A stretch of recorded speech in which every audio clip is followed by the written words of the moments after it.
Good morning friends, मैं Sulekha Gupta sociology पढ़ रहे हैं बीए फर्स्ट ईयर की। पेपर बुक है हमारी सेकंड, समाज शास्त्र का परिचय। इसका आप चैप्टर पढ़ रहे हैं 7, जिसका नाम है कम्युनिटी, यानी कि समुदाय। समुदाय क्या है? तो फ्रेंड्स, समुदाय वह है कि जो समाज जो कि एक निश्चित भूभाग पर, वह समाज जो एक निश्चित भूभाग पर रहता है, वह समुदाय कहलाता है। वह समुदाय कहलाता है। ये दूसरी भाषा में कहें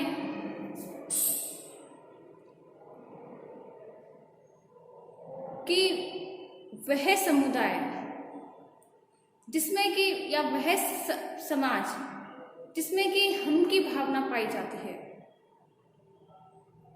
जिसमें सभी एक दूसरे के बारे में सोचते हैं, या कहें कि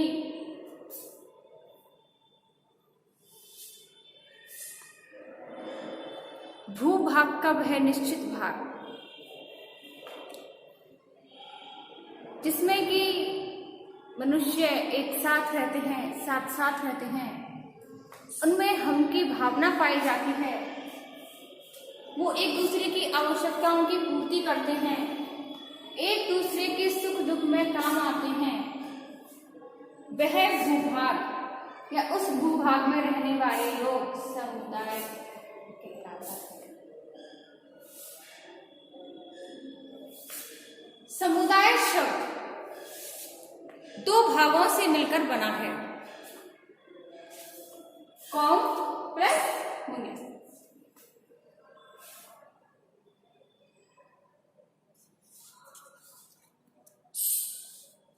कौम का अर्थ होता है टुगेदर, यानी कि साथ साथ या एक साथ, और मुनियस का अर्थ होता है सर्विंग, यानी कि सेवा करना।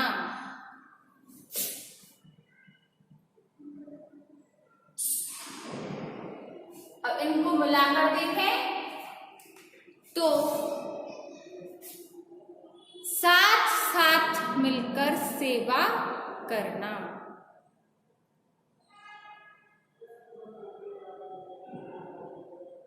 समुदाय का अर्थ उस समूह से है जिसमें कि एक निश्चित भूभाग में रहकर लोग एक साथ रहते हैं और सभी की सेवा करते हैं, एक दूसरे की सेवा करते हैं, उनमें हम की भावना पाई जाती है, एक दूसरे से मिलकर कार्य करते हैं, एक दूसरे की आवश्यकताओं को पूरी करते हैं। वह क्या होता है? कम्युनिटी, यानी कि समुदाय कहलाता है।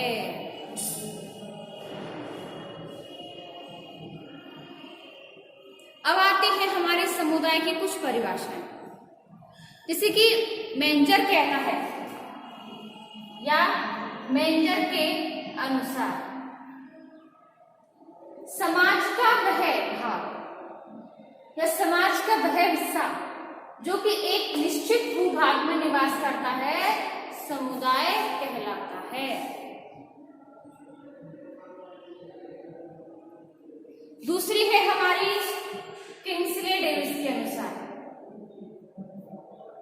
किंग्सले डेविस के अनुसार इनके द्वारा समुदाय एक लघु क्षेत्रीय समूह है जिसमें सामाजिक जीवन के सभी पहलू आते हैं या सम्मिलित होते हैं। तीसरी है हमारी वोगार्डस के अनुसार बोगार्डस के अनुसार इसमें हम की भावना रहती है या समाज का वह अंश जिसमें हम की भावना पाई जाती है, वह समूह एक निश्चित क्षेत्र में रहता है, वह समुदाय कहलाता है। चौथी परिभाषा है हमारी मैकाइवर एवं पेज के अनुसार। मैकाइवर एवं पेज के अनुसार, इनके अनुसार जब कोई समूह छोटा हो या बड़ा हो, साथ साथ रहते हों और वो एक दूसरे के हित की सोचते हों, सामान्य जीवन की मूल परिस्थिति में भाग लेते हों, उनमें परस्पर हम की भावना हो, ऐसे समूह समुदाय कहलाते हैं। तो स्टूडेंट्स, समुदाय की परिभाषा देखिए। अब आते हैं हमारे समुदाय के आधार या लक्षण या फिर विशेषताएं। पहली है हमारी निश्चित भूभाग। तो आपने हमारे कुछ समाजशास्त्री की परिभाषाएं देखी, इनमें एक बात कॉमन थी कि वो एक निश्चित भूभाग में रहते हैं। तो स्टूडेंट्स, समुदाय का एक निश्चित भूभाग होता है।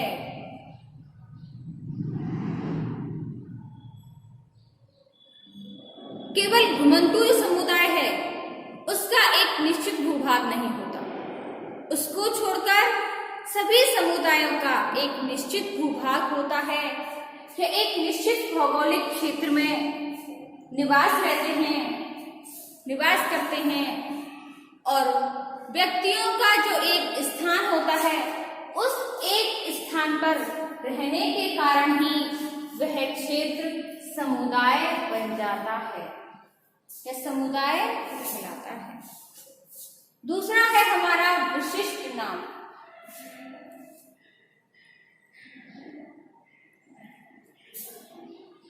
हमारे भारतवर्ष में देखो, विश्व में देखो, भारत में देखो, बहुत से समुदाय हैं, उनका अपना एक तो विशिष्ट नाम होता है जिस नाम के कारण वो पहचाने जाते हैं। समुदाय के नाम का महत्व वैसा ही होता है जैसे कि किसी व्यक्ति का नाम होता है, किसी समाज का नाम होता है, किसी गांव का नाम होता है, उसी प्रकार समुदाय का नाम भी उतना ही महत्वपूर्ण है। तीसरा है मनुष्यों का समूह।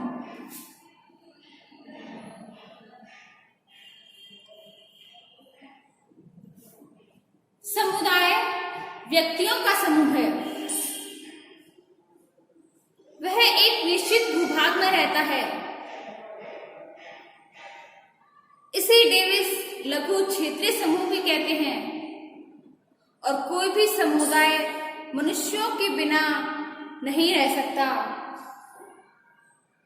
और मनुष्यों का समूह समुदाय में रहकर जो उसकी अपनी आवश्यकताएं होती हैं, वो सभी अपनी आवश्यकताओं की पूर्ति एक दूसरे के साथ मिलकर करते हैं। चौथा आता है सामुदायिक भावना।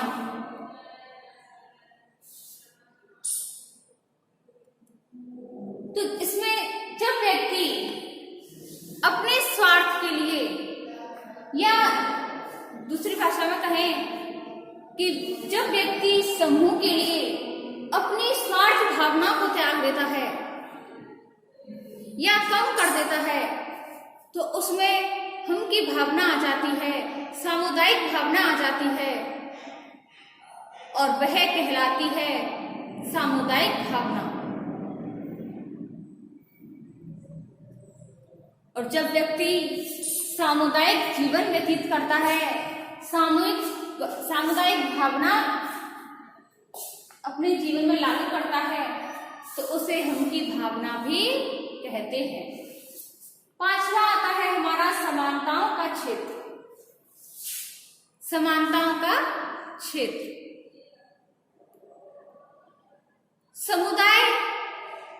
को संगठित बने रहने के लिए यह भी अति आवश्यक होता है कि उस समुदाय की परंपराएं, रीति रिवाज, रहन सहन, वेशभूषा, खान पान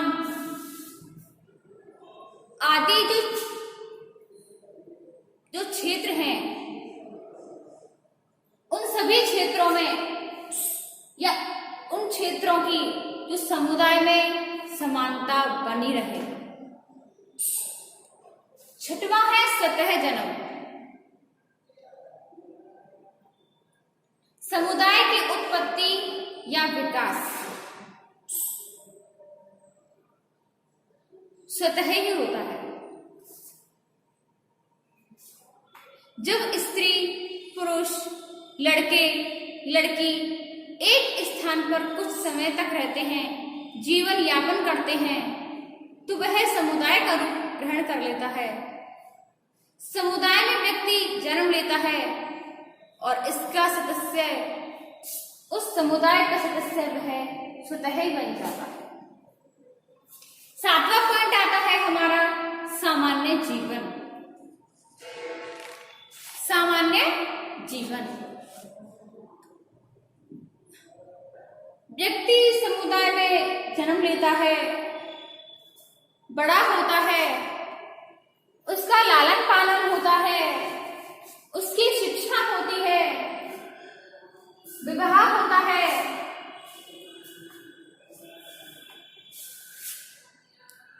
वृद्ध होता है, जन्म से मृत्यु तक वह समुदाय में ही रहता है और अपनी क्षमता के अनुसार दूसरों की आवश्यकताओं की पूर्ति करता है, सामाजिक संबंध स्थापित करता है और यही समुदाय का एक मुख्य उद्देश्य होता है कि लोग उसमें अपना सामान्य जीवन यापन करें। आठवां है हमारा स्थान का स्थायित्व। इसमें समाज में अनेक प्रकार के संगठन होते हैं, कुछ स्थायी होते हैं, कुछ अस्थायी होते हैं। जैसे भीड़ और श्रोता समूह जो होते हैं वो अस्थायी होते हैं और समुदाय सामाजिक संगठनों की तुलना में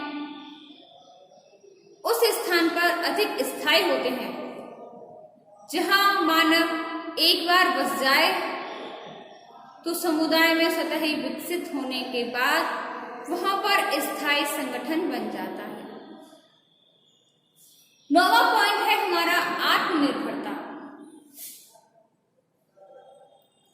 पहले समुदाय सदस्यों की सभी आवश्यकताओं की पूर्ति करते थे, क्योंकि पहले यातायात के साधन, संचार के साधन नहीं थे, परंतु अब औद्योगिकरण हो गया है, यातायात के साधन, संचार के साधन विकसित हो गए हैं, जिससे कि अन्य समाजों पर अपनी आवश्यकताओं के लिए निर्भर होते थे, परंतु अब समुदाय सभी आत्मनिर्भर हो गए हैं। हमने समुदाय की विशेषताएं की बात अब आता है समुदाय के प्रकार। समुदाय आपने देखा, समुदाय में दो भागों में जैसे डिवाइड होता है, ग्रामीण समुदाय भी होते हैं, नगरीय समुदाय भी होते हैं, कुछ लघु समुदाय होते हैं, जनजातीय समुदाय होते हैं, समुदाय बहुत सारे होते हैं। ग्रामीण समुदाय, ग्रामीण क्या होता है? तो फ्रेंड्स आपको पता है कि हमारा भारत देश गांव का देश कहा जाता है। यहाँ की अधिकतर जनसंख्या गांव में निवास करती है। और ग्रामीण क्या होता है? ग्रामीण वह है जो कि गांव में रहता है, अशिक्षित होता है, खेती करता है, देहाती होता है, जिसका प्रकृति से सीधा संबंध होता है, जिसका आय का स्रोत जो होता है वह खेती होता है। भूमि जोतकर वह अनाज उगाता है, उससे अपना और अपने बच्चों का जीवन यापन करता है, वह ग्रामीण होता है। ग्रामीण समुदाय, ग्रामीण समुदाय।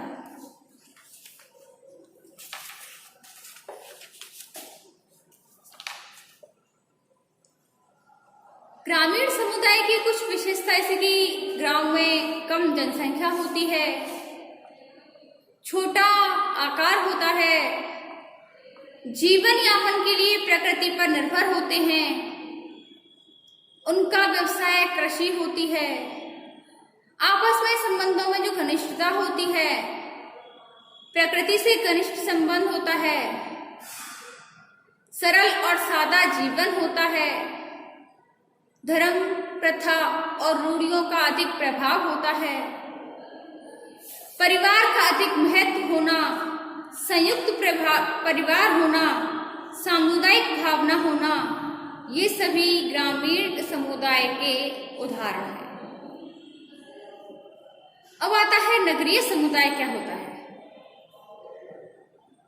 नगरीय समुदाय में बहुत बड़ा आकार होता है, वहां अप्रत्यक्ष संबंध पाए जाते हैं, जनसंख्या अधिक होती है, व्यवसाय बहुत अधिक होते हैं, कृषि के स्थान पर उद्योग होते हैं,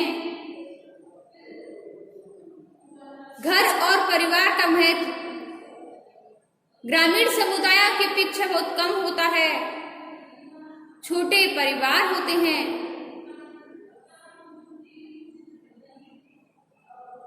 सामाजिक आर्थिक समस्याएं अधिक होती हैं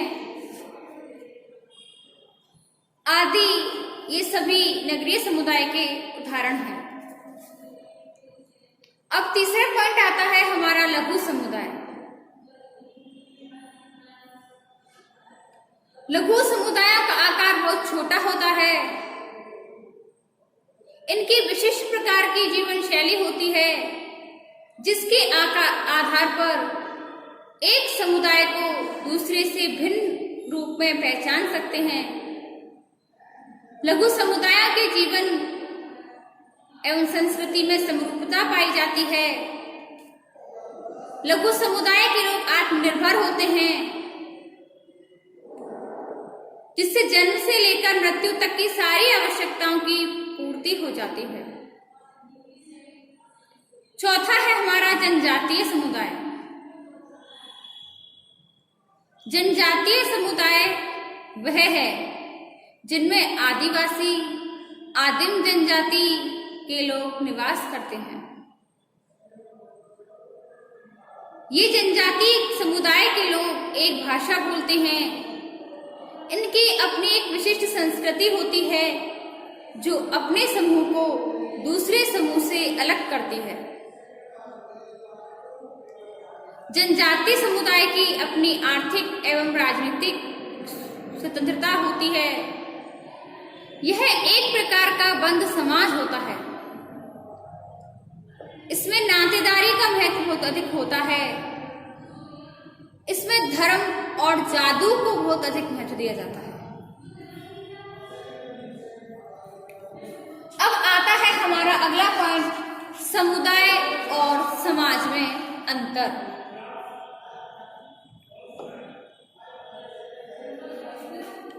समुदाय में मूर्त संबंध पाए जाते हैं, जबकि समाज में सामाजिक संबंधों का जाल होने के कारण यह अमूर्त होता है। समुदाय के सदस्यों में सामुदायिक भावना होती है, हम की भावना होती है, जबकि समाज में सामुदायिक भावना होना आवश्यक नहीं है या इसका अभाव पाया जाता है। तीसरा है विशिष्ट नाम।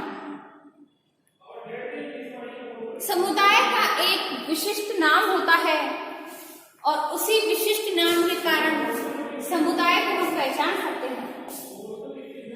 लेकिन समाज का अपना कोई नाम नहीं होता और ना ही वह किसी विशिष्ट नाम से पहचाना जाता है। क्योंकि समाज तो सामाजिक संबंधों का जाल होता है।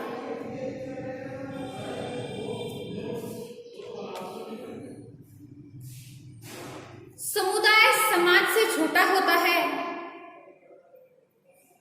और एक समाज में एक से अधिक समुदाय पाए जाते हैं, जबकि समाज समुदाय की तुलना में बड़ा होता है और एक से अधिक समुदायों से मिलकर ही समाज का निर्माण होता है। समुदायों को अनेक भागों में विभाजित किया जा सकता है। इसका भौगोलिक क्षेत्र होता है।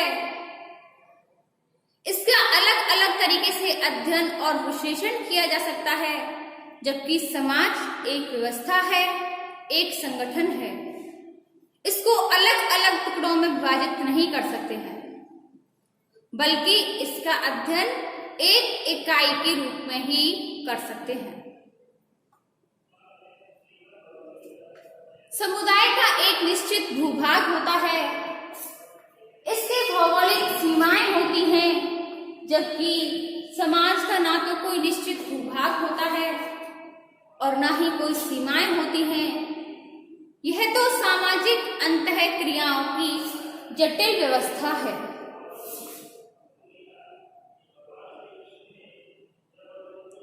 समुदाय की विशिष्टता मनुष्यों का समुदाय है। यह मनुष्यों का समूह है और समाज की विशिष्टता सामाजिक संबंधों की जटिलता होती है।